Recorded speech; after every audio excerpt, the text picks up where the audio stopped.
What's up guys, my name's Stu, and today we're talking about the California class and other Lower Decks inspired items coming to Star Trek Online.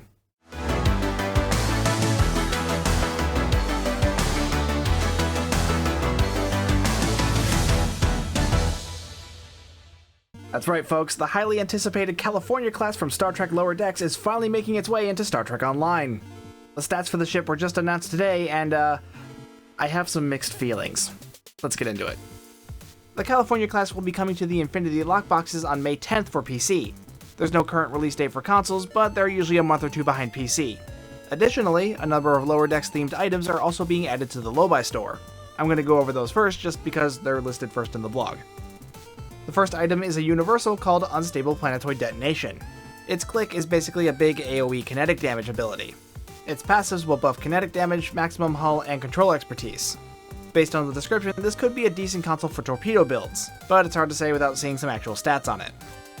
Next is a ground weapon called Mandatory Medical Treatment Rifle. Now, feel free to take the term weapon loosely here because this actually deals heals instead of damage. It'll also boost the global crit chance and crit severity of any healed targets.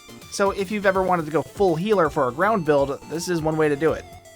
If you saw the trailer released at Mission Chicago, you probably recognize this image, because this creature made an appearance in the trailer, but we never really got any context as to what it is. Well, now we know. It's a kit module. My guess was way off. Scorpion Cube will transform your character into a big scorpion-like creature. While transformed, all your abilities will be replaced with a devastating melee attack and a ranged biological attack, though there's no way to know how much damage those will do without seeing some actual stats. The next item is another kit module called Strange Energies Infusion. What this does is lift enemies off the ground, control them briefly, and then slam them back onto the ground dealing damage. Ensign level enemies, however, will receive a different effect. They'll be transformed and turned into friendlies for a short period of time. This effect will also change their appearance to be similar to yours. No idea how much similar, but I'm hoping this means I'll be able to create a small army running around in top hats. The last of the Lobi store items are personal space traits, 2 for space and 2 for ground. The first space trait is called Make It Go, and its description is rather vague. It just seems to apply some random buff. No idea what kind of buff, what triggers it, or how long it lasts. Just an unpredictable beneficial effect. So yeah, could be good, could be crap, who knows. The next space trait is called Vitruvian Explosives. Now this one actually sounds kind of interesting. Dealing weapon-based kinetic damage has a chance to deal additional radiation damage. Doesn't look like that radiation damage is going to get buffed by much other than specific radiation damage buffs, but this could still be pretty interesting for torpedo builds or EPG builds. The first ground trait is called Consult the Team. When your character's health is low, recover half the recharge time of your kit modules and your bridge officer abilities. This will apply to the whole team, but has a 120-second lockout. Honestly, this doesn't seem that useful because there are already plenty of ways to lower cooldowns, like Mud's time device, and if your health is that low, odds are you're already dead anyway. And the last new Lobi store item is called Shadow of the Black Mountain. Upon entering a ground map, you gain a bonus to your kit performance skill. This will apply to the whole team and last indefinitely. However, if any members of the team die, this buff becomes less effective. And if you die, everyone loses the buff. So this could be a pretty good trait if you're really good at not dying, which honestly really isn't that difficult on ground. Just use the cool shield and Mud's time device. And now for the reason we're all actually here, stats on the California class. The California is going to be a Miracle Worker utility cruiser. I like that it's a Miracle Worker because those are always good for energy weapon builds. However, I'm not so big on the utility cruiser part.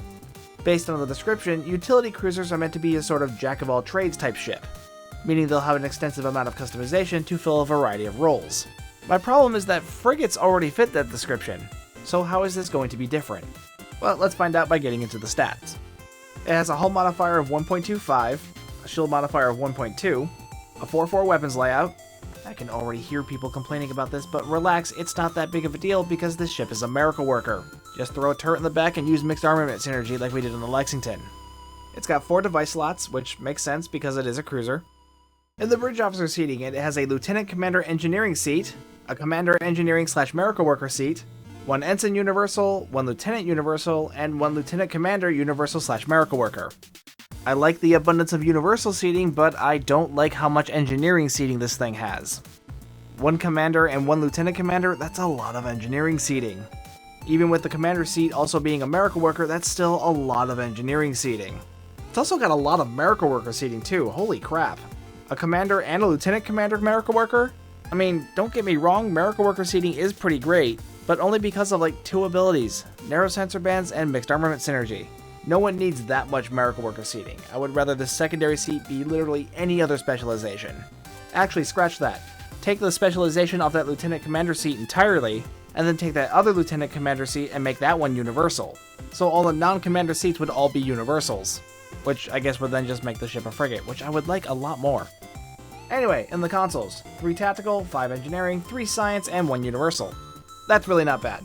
I know 3 tactical consoles sounds kinda low, but it's really 4 thanks to the universal, and then 5 thanks to the second universal when you upgraded the T6X, and honestly you really don't need more than that because everything else is just going to be universal consoles anyway.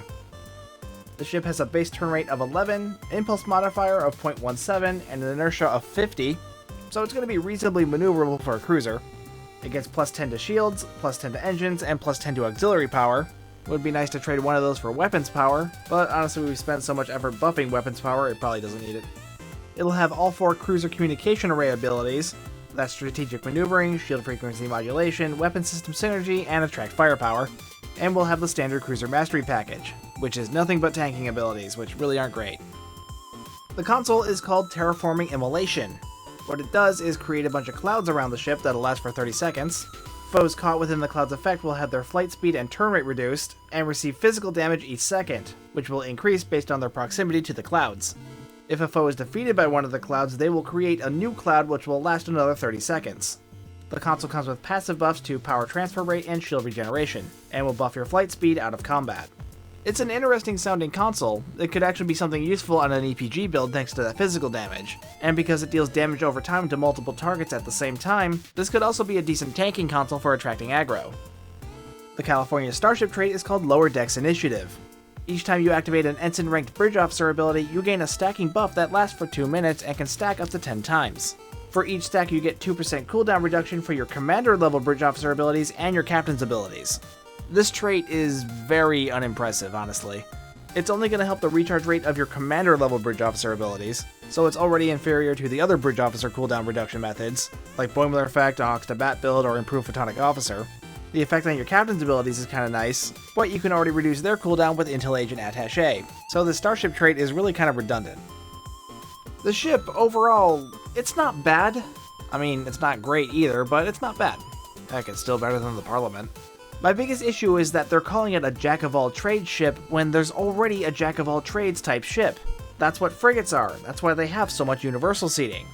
So to me, it makes much more sense to make this ship a frigate rather than make up this new utility cruiser class, because they've basically just made a frigate with too much engineering seating and a crappier mastery package. Like I said, it's still not a bad ship, it's just not the ship I wish it was. With these stats, this actually reminds me of the legendary Excelsior, so if you like that ship, you'll probably like this one too. Which, I actually liked that ship, so why am I so torn up about this ship? Oh, right, because this is a lockbox ship. So it's going to be very expensive and only unlock on a single character. That's always the frustrating thing about these things. It's not the high price that annoys me with these things, it's that they're single character unlocks. But yeah, that's not what this video is about, so let's move on. The last part of the blog is just to announce that they're updating the Infinity lockboxes.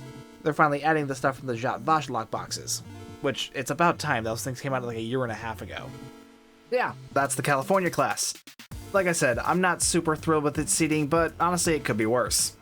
I still say the ship would have been better served as a frigate rather than this new utility cruiser, but what can you do?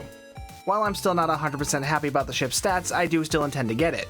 Mostly because I've been saving up for it since the ship was announced. And really what it comes down to is that it's the Cerritos. I want it. That's it. I want the ship, so I'm gonna get it. So yeah, expect to see a build video on that at some point in the future. I don't really know when, but hopefully soon after it comes out. So yeah, what do you guys think of the California class or any of the other items coming in this release? Let me know in the comments down below. While you're down there, be sure to hit the like and subscribe buttons and that bell for notifications. If you'd like to further support the channel, feel free to hit the join button or the super thanks button. But with that, my name's Stu, and I will see you guys next time.